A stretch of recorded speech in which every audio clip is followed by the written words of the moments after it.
Next question, हम question number 5.2 की बात कर रहे हैं और क्वेश्चन में गिवन है a metre scale is moving with uniform velocity. This implies, ये क्या बता रहा है? अगर कोई मीटर स्केल यूनिफॉर्म वेलोसिटी से मूव कर रही है, इसका मतलब क्या है? A force acting on scale is zero. हाँ, ये तो बिल्कुल सही बात है ना। उस पर फोर्स जीरो होगा तभी तो यूनिफॉर्म स्पीड से, यूनिफॉर्म वेलोसिटी से मूव करेगी। But torque about the centre can act on scale. अगर टॉर्क लगेगा इसका मतलब तो उसके पार्टिकल भी मूव करेंगे, मतलब यूनिफॉर्म स्पीड तो हुआ नहीं, यूनिफॉर्म वेलोसिटी तो हुआ नहीं। मतलब कि ए वाला पोर्शन तो गलत है, ये सही नहीं है।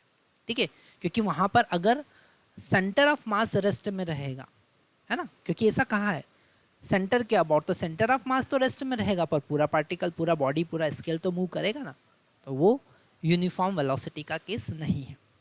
बी वाला पार्ट अगर हम देखें तो force acting on scale is zero and torque acting about the centre of mass of scale is also zero. बिल्कुल सही बात है, सब कुछ जीरो है, टॉर्क भी जीरो है और फोर्स भी जीरो है, तो उसे हम कहेंगे यूनिफॉर्म वेलोसिटी। उसे हम क्या कहेंगे?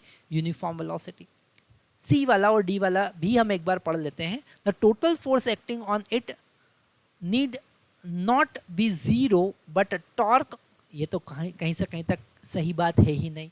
उनका कहना क्या है कि फोर्स जीरो नहीं होगा तो चलेगा, टॉर्क जीरो होना चाहिए, तो क्या यूनिफॉर्म वेलोसिटी होती? नहीं, यूनिफॉर्म वेलोसिटी मतलब एक्सेलरेशन जीरो, मतलब एक्सटर्नल फोर्स जीरो।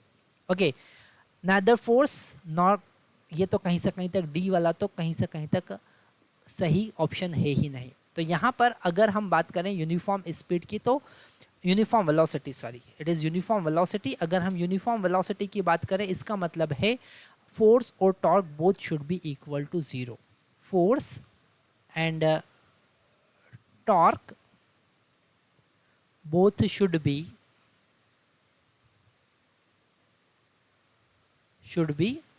जीरो। दोनों क्या होना चाहिए? जीरो होना चाहिए। Thank you.